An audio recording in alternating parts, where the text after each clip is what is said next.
All right, family. Black Power is the truth hour with General Sarasu said he kick back, get your mind ready for some information that's guaranteed to be heavy. We got a powerful one today, family. Does ancient Kemet means the black land or the black peoples? We're gonna end this controversy today. Want y'all in the house. This has been up for dispute. I don't know why. People running from the truth, but we're gonna seal the deal today. Glad you're here. Before we get started, family, I want to make sure you get on over to Patreon. We got that fire going down, with the Shabaka Stone, one of the great scientific, spiritual, cosmological documents of ancient Egypt, brought forth by the great Nubian Pharaoh Shabaka during the 25th dynasty, where he recopied this cosmological document of the creation of the universe by the great black god Ptah, and it's very deep. And much of what science is using today to come up with all this Big Bang and creation story comes from this earlier scientific cosmology up out of the Nile Valley. I want you to get over there and get that work, family. Patreon, the link is right there at the top of the chat. Also, kingseti.com online marketplace, official General SETI products, DVDs, t-shirts, and hoodies. You can also become a member of the YouTube page, General SETI, Sarasu SETI, gain access to a lot of exclusive material, and get a video a thumbs up, family. Like it because you love it.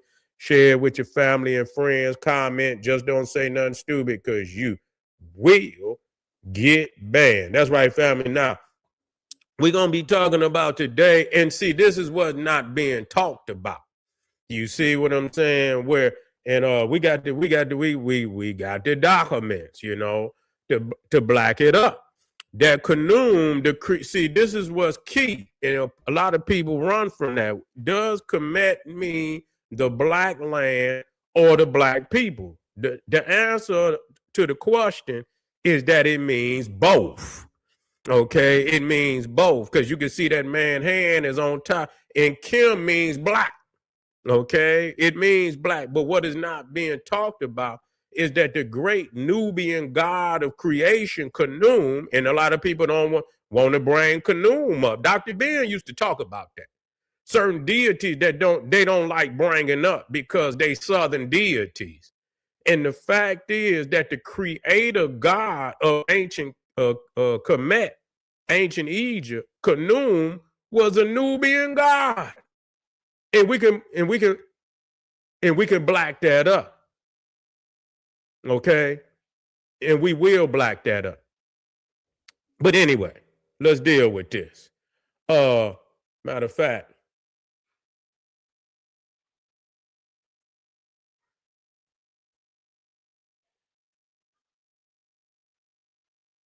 I had another matter of fact, let me get that up there.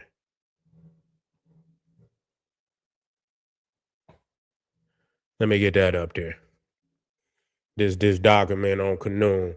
But anyway, let's before I even get started, I mean, we got to look at who KHNUM. KHNUM is, first and foremost. Let's deal with this. A lot of people don't want to deal with it, but we're gonna deal with it today. We're gonna deal with it today. We're gonna look at because all the gods got their principal city. You feel what I'm saying? All the gods got and goddesses got a principal city. You feel what I'm saying? But let's look at it now. I'm gonna have to take that out right quick. Now, as crazy as it is, KHNUM, the creator god who molded African man and woman on the potter's wheel, come from Elephantine. Okay? It could be. You see, Elephantine, which is an island in Aswan, in the city and area of Aswan, sitting right there in the middle of the river. Sitting in the middle of the Nile River. Matter of fact, the god of Memphis was Ptah. The god of Memphis was Ptah. That's who Memphis was named after Ptah, the great god Ptah. But so when we go down to Elephantine Island, we'll see that matter of fact, the patron god, because you got nomes. Matter of fact, let me get the nomes up. Let me get the nomes up. Okay, now nomes in ancient Egypt was districts, and it was over 42 districts. So as you can see, the very first nome, which is Taseti, and you see elephant in that nome, the patron god was KHNUM. Okay, so we got to be clear about who KHNUM is, and so we're not under any misunderstandings, and that the triad, the trinity of KHNUM and Satet and what was his wife? Anuket. You see, Satet and Anuket. And see, the thing is, that's Set. You see, when they say Satet, that's Set. You know, that KHNUM was also very closely connected to Set, which you get the term Taseti. Now, a lot of people gonna tell you that it means the bow and all of that. You see, because they want to get away from the fact that Taseti, the supreme god of Taseti, was Set. You understand what I'm saying? Do you mean to tell me that's all they could get out of that? You hear the term Taseti, but nobody wants to deal with the fact that the Nubian god Set is the supreme god, and that's why Set was became vilified, because they vilified the Nubians. You see what I'm saying? They vilified the Nubians, and then they vilified a lot of the deities that come up out of Nubia. Okay, so when you listen, so you got Satet, we're gonna bring that up, which is, I believe, was his daughter. Let me get that in. Let me get in. I'm gonna get right on in, and we're gonna work it out, and then we're gonna black it up. Okay, I don't know why. Okay, I'll tell you. I'll just continue with my password. Okay.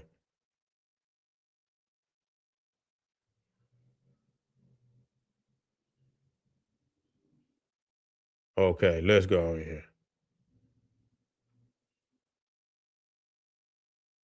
Okay, KHNUM. And here, okay, I got it up. Let me bring it up.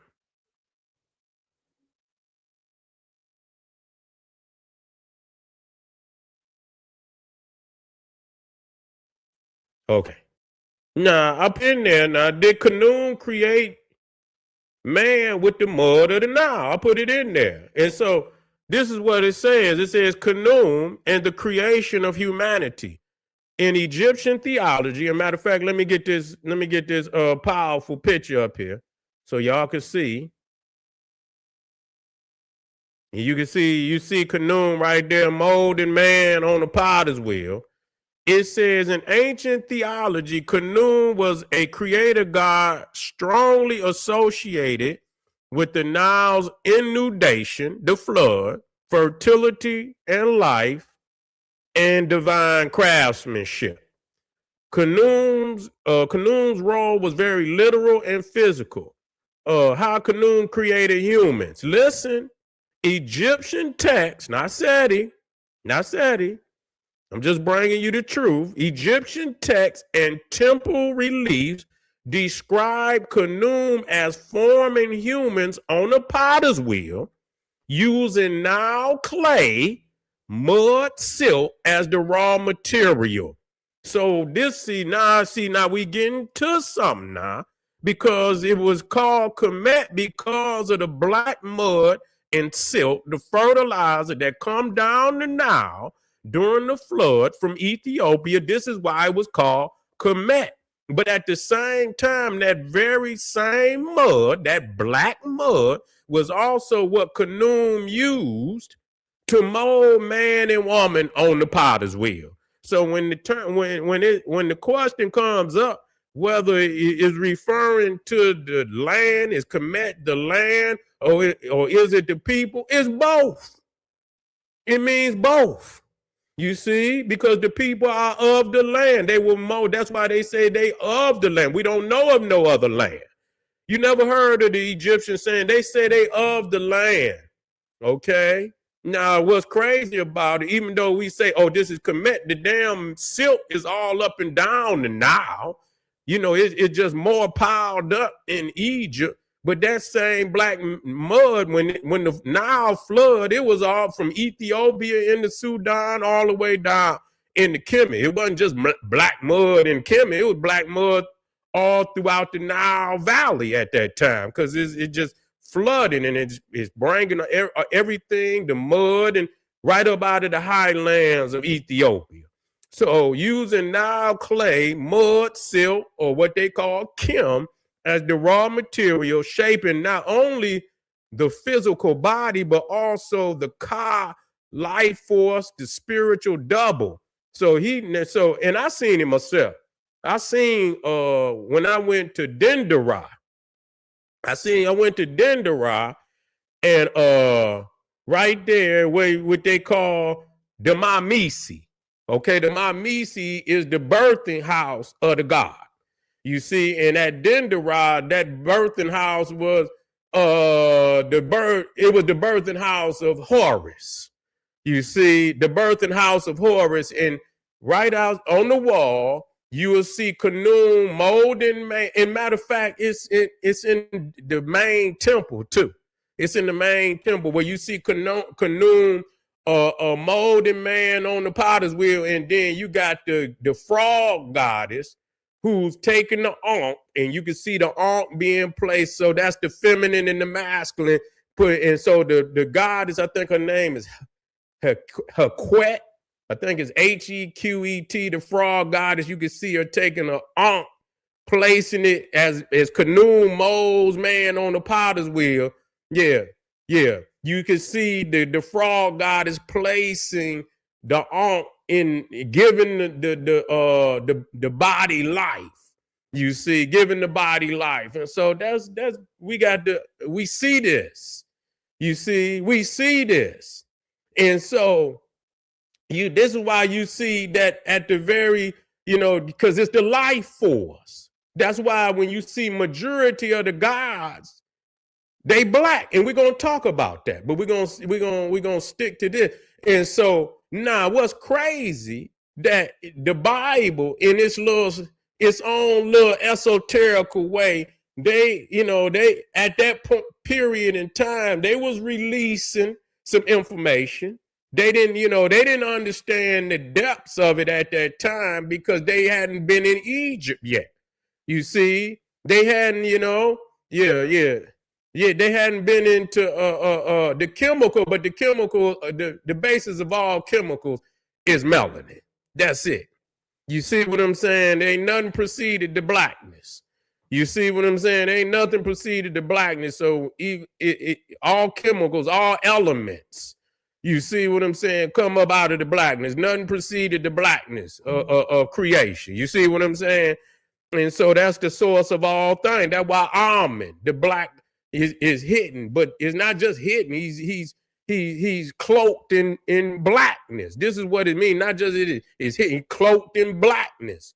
Amen, the great God that everybody in their prayers with. And it's not a coincidence. We're gonna be talking about that too. But when we talk about Ham, we're gonna get on that because they tend to run from that. When you talk about Ham, who is, and this is key. This is key, and a lot of people, when they talk about Ham, which is also calm or charm, and you can see that in the dictionary, they run it from it now. They saying, because you could see Ham in many biblical dictionary, and I looked it up in AI, and they admitted that it was many biblical dictionaries that said that Ham, who was the supposed father of the African tribes in the Bible, meant black. But they say they didn't know what they was talking about at that time. Said they didn't know what they was talking about. Yes, they did, put that in there, but they didn't know what they was talking about. See, and so this is what you're going to have. They're going to always, when you become conscious of a certain fact, they're going to go in there and rewrite the story. Well, we was wrong. You know what I'm saying? They're just like here it is. You got all these Greeks, and we got tons of material. It ain't like it's no one damn document. It's tons of material where you got early Greeks, Romans, and all of these people that say the Egyptian, but you know, somehow they could go back in time and go into somebody's consciousness and tell you what they meant, and they lived damn near 3,000. You can't let nobody do that. You know, Dr. Clark said, I'm just saying that the man could see. We don't have to get all the man saw a black man. That's what it was. You see what I'm saying?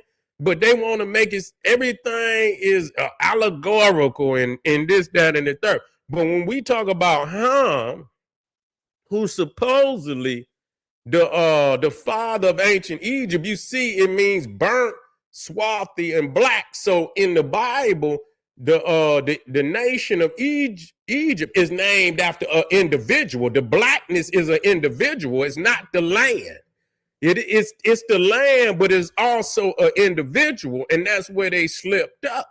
You see right there, Ham or Cham, which is also calm, black, burnt, swarthy, black. You see, and so you know you get down there and almost at the bottom it says Ham was the father of Cush, and people don't understand that even today, Cush in the what they call the Orthodox, the Ashkenazi Jew, they use Cush as a derogatory term for nigger. You see, you go off into the Talmud, the holy books of the Ashkenazi Jew, and they say Canaan was a Negro. So here it is. You got two brothers, and this is coming from white Judaism. And when you bring this up, they had to just get on one of them rabbis over there because he called one of the black. Somebody black over in Israel, call him a nigger, call him Cushy, and they got on his head about that. And he was the chief rabbi.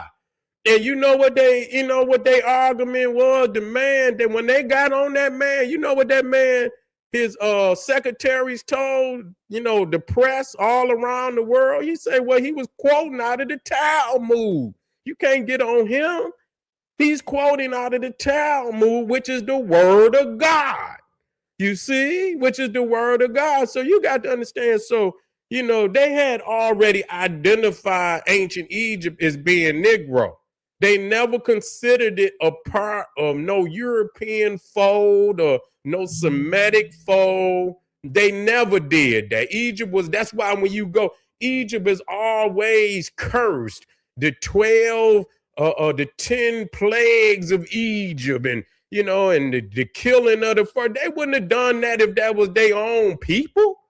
Every nation in the Bible that's attributed to blackness is cursed. Whether it's Ham, whether it's Canaan, whether it's Egypt, whether it's Cush, all of the African tribes are cursed. That's just all it is to it. So, that's key that we go into the Bible and understand that, that Ham, which is and Egypt is called the land of Ham. So if you go into this dictionary and you see that Ham or Cham is burnt, swarthy, and black, and Egypt was called the land of Ham, then that right there is proof positive that they understood that Egypt was a black land, people-wise. This is Ham, this is an individual. So they understood that they were referring to the people also. You see, yeah, Curse, you already know, right? We cursed. You see what I'm saying? There ain't no goddamn curse. That's a blessing. You feel what I'm saying? That's a blessing. But anyway, that's a blessing. So, it's a couple more visuals I want to drop. You see, so now let me get that. I think this is up right here. Did I put that one in there already? So we have to understand again that KHNUM. Now let me put this in here. This is also, I need to add this one in. Okay, so now I put that in there because they're showing you the Nile when it flood. You see how dark brown now? It's black before it went into into the water. But see, that's the Nile, when it starts to flood, you can see how dark brown it is. You see what I'm saying? And then you take a picture, you look up at that picture at Amenhotep III, and you can see it's the same color as the river. You see, you're not gonna make me believe that these people understood all this, and they not. When we look at a lot of what you see in ancient Egypt, it's been tampered with. I mean, it don't take no rocket scientist to understand that. You can't come after no damn 3,000 years of all type of plunderers and shit. And the crazy thing about it is damn near every I don't care which one it is, damn near every statue out of ancient Egypt, either the nose and lips is not, they didn't destroy every statue. Now, you ain't gonna make me believe that if them statues look like Europeans, they would have done that much damage. You can go into Greece, you can go into Rome, and they do not have the pillaging and plundering of a lot of their artifacts like ancient Indian. They don't have that many. But when you go and you go into their museums and shit, if the statue fall over and the arm break off or something, but they got a lot of statues with still got the face intact and shit. Damn near from even the Great Sphinx, which is almost, I don't know how many, 20 feet tall. That means you had to climb up there or they shot it off. It ain't just gonna fall off. Somebody went up there and deliberately destroyed the face of the Sphinx. So when you look at all of these statues, and you understand what I'm saying, you can see that they've been delivered. Now, as much effort as Europeans are going through to try to recreate some white Egyptians, if they was already looking white, you think they would have destroyed them? That would have been all the evidence that they ever needed. Look at these. But why is it that all the statues got the nose and the lips knocked off of them? Come on, man. I mean, if you got if you got a few cents upstairs, put it to work. You feel what I'm saying? Don't take much, you understand, to figure that one out. You see? Yeah, it don't take. So you can see right there, KHNUM used the mud of the Nile to, and here you can even look at this one. It's dark brown. So ain't no way you gonna make me believe that the Egyptians who believed in KHNUM from the top to the bottom did not understand, you understand, the psychology of KHNUM molding man from and woman from the dark mud of the Nile and gonna come out what color they gonna come out? Let's stop this nonsense. Let's stop the nonsense. The facts is, and so they know this, that KHNUM used the mud of the Nile. But why isn't this being told? You know why? And you know why? Because KHNUM is a Nubian god. He's the patron god of the first known me. Taseti. What is Taset? Nubia. He's the patron god of Nubia, and his wife and his daughter got Set and the Anu people who was followers of Set. Yeah, they don't want to bring that up. And so the Egyptians and the Nubians look to KHNUM as the creator of human beings, Africans. You see, so I'm very clear on that note that when we say what does Kemet mean, Kemet means the land and the people, because the people were of the land. The Egyptians did not believe that they came from any other area other than Egypt itself. That's what they believe, even though they understood that that the Nile, and they consider all of the Nile as a part of what you call when you call a coalition of states. That's what it is. No different than when you look at Britain and you look at the United States and you look at Canada and you look at New Zealand. All of these is, even though they're individual states, they all come up from up under Great Britain.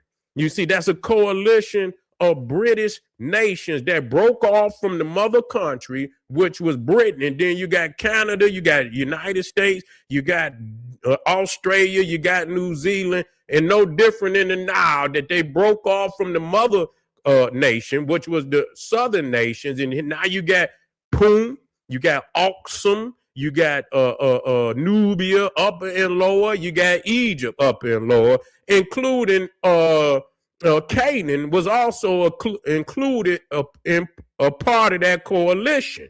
The Bible included them in that coalition, that they were of one bloodline. You see what I'm saying? So family, we do some more research on that. That can be easily and matter of fact, I think I should put that in there, because it also says the Nile silk was not symbolic fluff. It was the source of life in Egypt. So there wasn't just no up, this was a dynamic creation story. See, listen what it says. This is the AI. Annual floods deposit fertile black earth, and they call it Kemet. Crops, animals, civilization depended on it. Human beings made from Nile mud, humans being children of the land. See, that's what people not talking about. General bringing that out. And I ain't too much heard nobody mention that, but I wanted to bring, so we understand the implementations of what we're speaking of when we talking about Kemet, and whether it means the soil or it means the people. Okay, this ties directly to Egypt calling itself Kemet, the black land. So it's not just the land, it's the people. The people in the land is one. Okay, and it says, okay, but this goes deeper and deeper into KHNUM. This goes, and it says Mesopotamian myths where humans were made from clay plus divine essence. So this is where you really get it from. This is where you get it from. So family, do the research, go back and look it up, check out KHNUM, check out where KHNUM is, where he originates from, the area of Egypt where he's the patron god. That's Aswan. I was on Elephantine Island. You see what I'm saying? And that was Nubian stronghold. Okay, so let's get down to the get down. If we're gonna do this shit, let's be real about it. All right, family. I'll see y'all in a minute. Arm yourself with knowledge. Bang on, get over there to Patreon, family. We got that Shabaka Stone jump off over there. It's gonna be nothing but serious work. Come on over there and get it, and I'll see you in a minute. Arm yourself with knowledge. Bang on that wicked ass beast daily liberation through African education and confrontation. Boom. Black power.